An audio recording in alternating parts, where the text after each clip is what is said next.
Okay, I'm sat here now with Zanelle. Hello there. Hello. Zanelle, tell us a little bit about yourself, if you will, please. Okay. I am originally from South Africa. I immigrated, it'll be 14 years this July in 2018, from South Africa with my parents. I lived in London for a while, then I moved back. When I became unwell, I moved back to my parents in Hampshire. I'm a secretary by day, I'm a typist. And I'm here for the Good Mental Health Cafe today. And the Good Mental Health Cafe, you've actually worked for them, haven't you? I worked for the One Project Human Library as the Human Book. It's a event where people can come and take out other people as books to hear their story. So I volunteered for them for a while, and my book label was my diagnosis, which is paranoid schizophrenia. Tell us a little bit about how you became paranoid schizophrenia. Yes, so I was diagnosed in January 2009 via my GP. I was referred to the early intervention in psychosis team with the NHS, and I was assigned a care coordinator who was a really good lady and a good liaison between my parents and myself. At the time I was in my early 20s.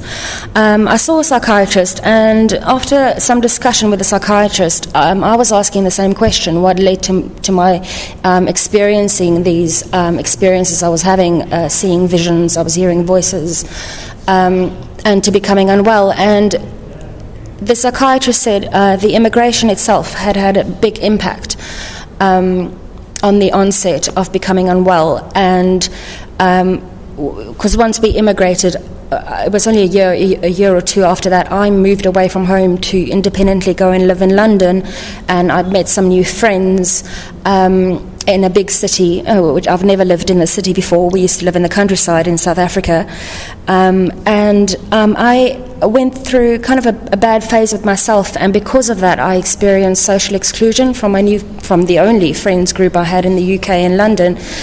So being alone in a big city from another country, that was kind of the point where that was the onset. That was the point where I became unwell, and that was in 2007. So I was unwell for a good year or two before I was actually diagnosed. So talk us through the early stages of that, if you will. Okay. Well, I kind of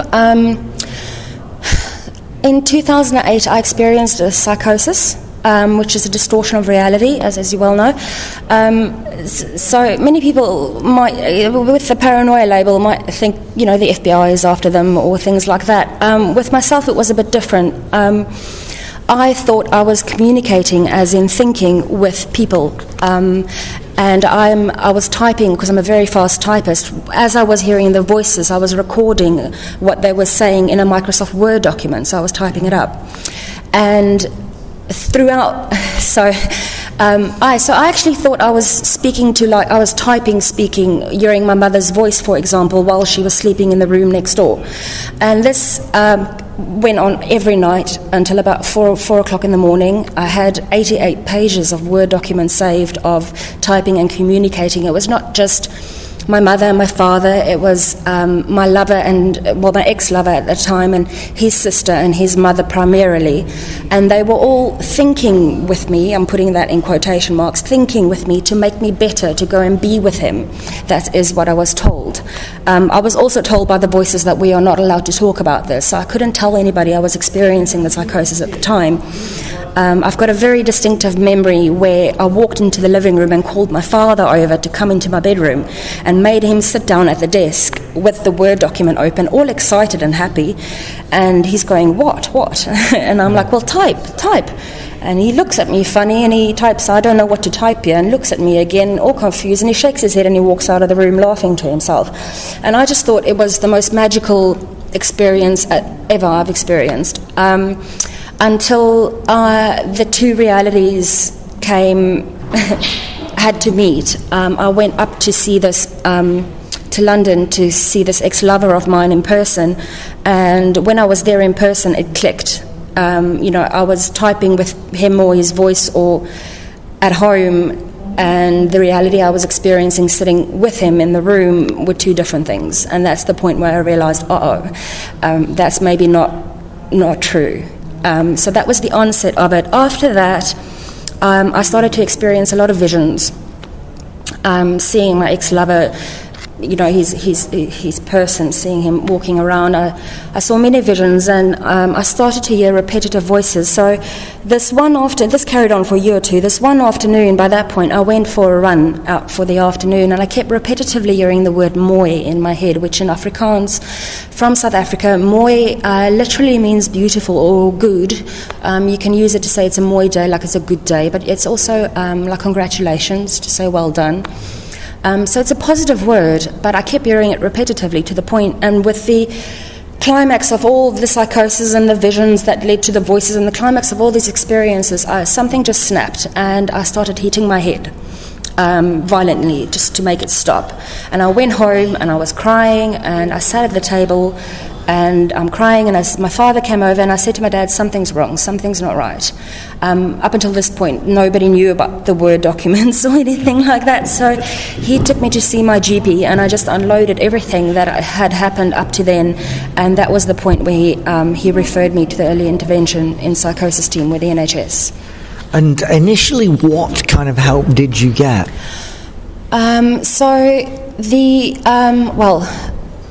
As with most mental health systems, the first thing they did was put me on medication.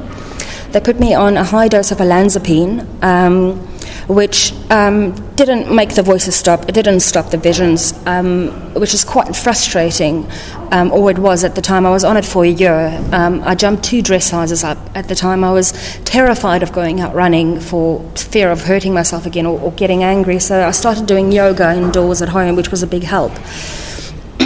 And I was assigned a care coordinator. Now, she was really good.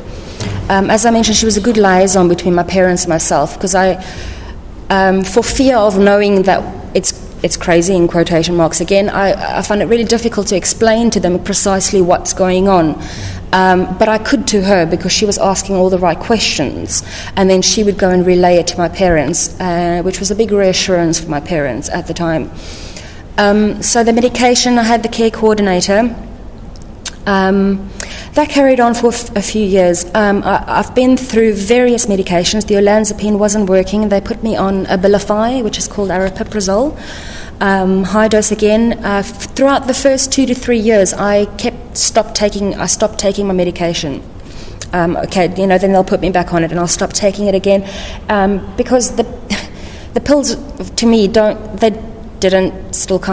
work, and it's very frustrating when you're given the solution, this will make it better, and it doesn't work. So I've heard since then, through my connections with other people with mental health, that it's quite common for people who are newly diagnosed to not follow the medication regime as strictly.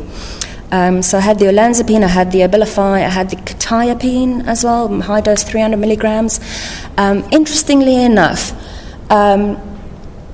I keep a chart. I rate my mental health out of 10. 10 being I'm severely distressed by my experiences today, 1 being I'm fine. And once I have all the numbers up and running by month, I can stick it into a graph chart and have a look at it. So you get all the ups and downs and the bumps, and you see how it's going. And I only did this after the quetiapine in 2011 or so, and it was only then that I could see, olanzapine's a bit all over the place, Abilify was all over the place. Quetiapine's got loads more in it. And I didn't notice, because to me it just felt like another bad day on the quetiapine. But looking at the chart, I realised that the quetiapine was actually making me worse. Oh, right. And that only I could visibly see through the chart. So this is leading up to... those were the first couple of years, 2009, 10, 2011. I had 3 different jobs in those years. I was fired from all of them due to my mental health. At the time, I didn't know that I don't have to say anything at interview. When they offer the job, I have to declare it, and then the company should then get an occupational health assessment for me to find out what adjustments they can make. I only found this out at a voluntary event in 2012. So heavy label, new job, I'm not going to say anything, isn't it? So I didn't the first job. I had my second psychosis in 2010, which again, I moved back to London at that time, and I became unwell again in my room. Luckily, no Word documents this time, but it was intense visualizations and voices that the one day it followed me all the way to work. I was hearing, example, my boss speaking in the office and then going to knock on a door and she wasn't even in the office, and I was hearing harp sounds coming out of a radio we had in the reception window, and I had a lot of anxiety from these experiences. I remember I used to feel like a sinking pit in my stomach the whole day, and this one particular day it was really bad, and I didn't charge all the patients at the reception window, so I'd sort of not done my job properly that day, and the manager came in and he asked what happened, and to this day I was shocked. I kind of felt like he should have asked, are you okay? And I broke down and told him I'm with the mental health team, I have a diagnosis, and in the end it came down to, you didn't tell us at the start, you didn't declare it, so we're going to have to let you go. So my next job I told up front about my mental health this time, which was fine for a little while until I had these experiences again one day at work, and I got really angry and I shouted in the office, and I remember I hit the desk. My boss wasn't in at the time, it was just myself. I was alone working, myself and him in the office, and one of the managers in the other offices had heard me and complained to my boss about it. So my boss offered me a redundancy. Kindly enough, he said he's not going to fire me, he'll give me a reference, but he doesn't want me working in there basically anymore. He offered me a redundancy, and I couldn't keep up the rent at my private flat, so my dad had to come and bail me out, and I moved back to my parents. So after that, my confidence was pretty broken down with work. I didn't have a lot of faith that I would get into work with these experiences, but it was a turning point for myself. I moved back to my parents. I was back with my old care coordinators team. Again, as I've moved to London and Newbury and back to Hampshire, I just have to add that the care coordinators with the NHS, the support I got from the services in London was terrible. I saw 3 different care coordinators assigned to me in the 6 months I was there, and I only met each of them once, I think. Whereas my care coordinator I had in Romsey in Hampshire, I saw her weekly for coffee, and she was a big impact to talk to and to help. Newbury was good. Again, the care coordinator there, she was really lovely to work with. They also reassured me with a CAT scan and the EEG just to check my brain is okay, so that was a big reassurance. So anyway, I moved back to Romsey. I was back with my old care coordinator, and I was put on risperidone medication, high dose at 4 milligrams, and I remember that I think it was the second night, it took a little while for the medication to kick in. I remember to this day, I lay awake in bed the whole night in the quiet because my mind was quiet. There was no voices, no visions, everything was just quiet, and I just laid with the biggest smile on my face the whole night awake, and I didn't feel tired from not sleeping the next day. I was just so refreshed that finally I was having a break from these experiences. It was great. My chart showed it as well. I went all the way down to zeros with the occasional bump to a 1 or 2. Unfortunately, risperidone medication on its own raises your prolactin levels, which, if it stays raised in the female body, can cause infertility. And my care coordinator had found out if you combine the risperidone with Abilify, somehow, a new study's just been done, somehow it keeps the prolactin levels low. So I was put in a combination of risperidone and Abilify, which is also called aripiprazole, or known in America as Zyprexa. So I was on this medication, things were going very well, and my care coordinator helped me to apply for supported accommodation, mental health supported accommodation with Stonham Housing in Winchester, and that was the best move they could have done. I got more support, not just seeing the NHS coordinator, I was seeing a housing coordinator. I was in a 2-bedroom flat with another girl also suffering from mental health conditions, but just to come out of my room into the living room and say, hello, did you sleep well, was really supportive compared to living on my own now. I did a little bit of voluntary work. I even did a little bit of paid work. My time in Winchester was probably the most well I've been since I was diagnosed. So outside of the NHS, what other support have you actually had? Through various organisations, the biggest one being the Good Mental Health Cooperative down here in Portsmouth. Carol and Barbara does some really good work. They host the Human Library, they have the Mental Health Cafe. So I kind of just got involved more with volunteering. I was a human book that people could read for a while, so I attended a few events. I also advocated for mixing music like a DJ with vinyl and turntables and the speaker at times of crisis when hearing voices, concentrating between the one beat in the earphone and the other beat on the speaker and trying to make them match no matter what the voices were doing was enough sound and distraction to not be so unwell. And I set up a website called Psy-Cope, which was for psychosis coping strategies. And through this network of my website, I was invited to speak at the World Hearing Voices Congress about mixing music like a DJ as a coping strategy in 2012 in Cardiff. So that was really cool. And I spoke at a voluntary event in Nottingham, so just through networking in the voluntary sector, and it was a really big aid in my recovery. I think that was in 2012. In 2013, I was discharged from the NHS back to the care of my GP. I was still on medication, but I was that well that I could be discharged. And cutting forward to now, how are you actually coping now? Ooh, well, yes, I'm very well in the moment. I'm having some faith issues again. The medication is kind of, I've either built up a tolerance to it. It's just not, the medication's not working as well as it used to. So I've only recently been actually taken off risperidone and I'm on Abilify only. And since they've made that move, I'm better now. The risperidone can make me feel very heavy in the head, drowsy.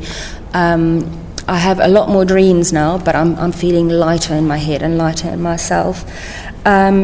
And I am currently trying to get permission from my landlord for keeping a dog for support. I walked a friend's Jack Russell Cross Beagle on the bridleway a year or two ago, and this is the only time that I've walked the dog, but the voices came on, and I've had anger management issues where I can start shouting at the voices quite loudly. This particular day was a bad day, and I shouted, at the voices, which to someone else would seem like I'm just shouting at nothing or the atmosphere. And this dog was amazing. He barked at me immediately a few times, and I stopped shouting and looked at him, and then I kind of crumbled down and started crying, and he ran over, and I was stroking him while I was crying a bit just to get myself together, and I stopped, and then I continued my walk. And I found that such an amazing intervention. It's the first intervention I found that has worked immediately besides having to take some emergency medication. But unfortunately, I have a no pets allowed policy at my current accommodation, so I'm trying to find some legal assistance to see if I can get help with that. Well, that sounds absolutely fascinating, and it's great to hear that you're actually helping others as well. Thank you very much, Andrew. All right, you take care of yourself. Thank you. Thanks. Bye-bye.